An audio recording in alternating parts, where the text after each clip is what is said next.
गवनवा ना जइबे जइबे त कहनवा ना मनबे फागुन में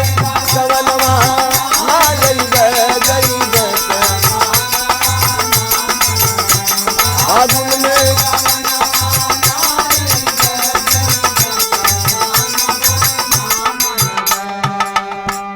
अरे पहली पठवनी ससुरा मोरा अइले पहली पठवनी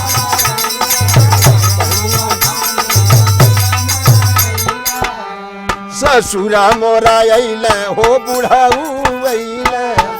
मोरा अइले हो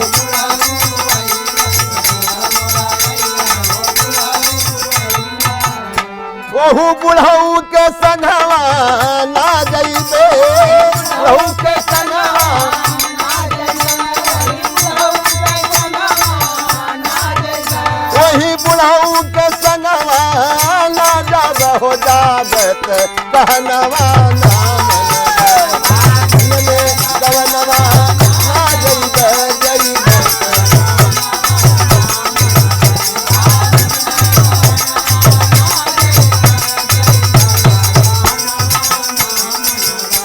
अरे दूसरी पठवनी हो सास मोरा अइली दूसरी पठवनी हो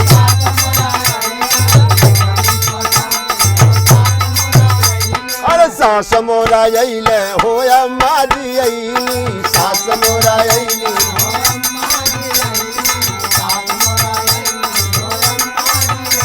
अरे अम्मा के सनवा ना जइबे सनवा अरे अम्मा के सनवा ना जइबे हो जइबे त कहनवा ना मनबे गवनवा ना जइबे हो जइबे त कहनवा ना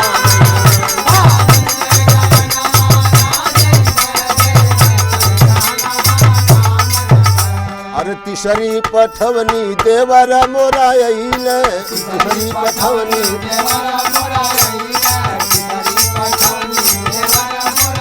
अरे देवर मोरा अइले हो बबुआ अइले देवर मोरा अइले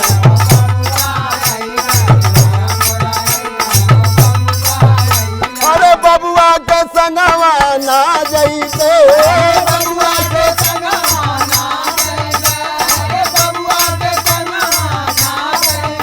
वही बबुआ के संगवा ना जइबे हो जइबे त कहनवा ना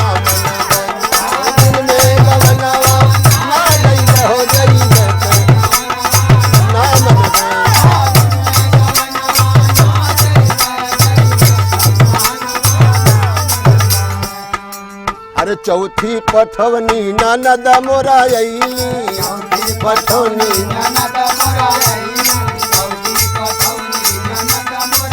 अरे ननद मोरा अइली ननद मोरा अइली ननद मोरा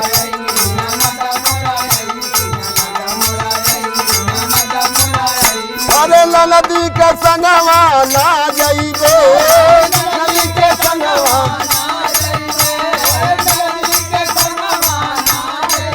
अरे वही नदी का संगवा ना जइबे हो जइबे त कहनवा ना मनबे फागुन में गवनवा ना जइबे हो जइबे त कहनवा ना मनबे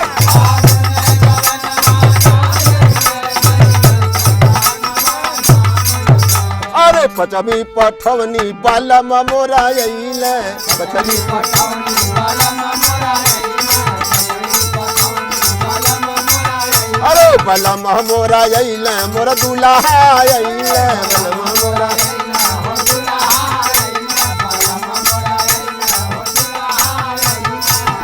वही दुल्हा के संगवा चल जाइबे दुल्हा के संगवा चल जाइबे अरे वही दुल्हा के संगवा चल जाइबे हो जाइबे त कहनवा मान जाइबे दुल्हा के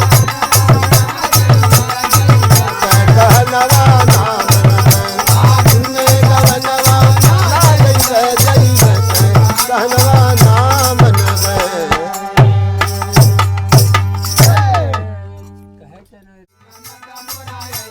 ननद मोरा अइली ननद मोरा अइली ननद मोरा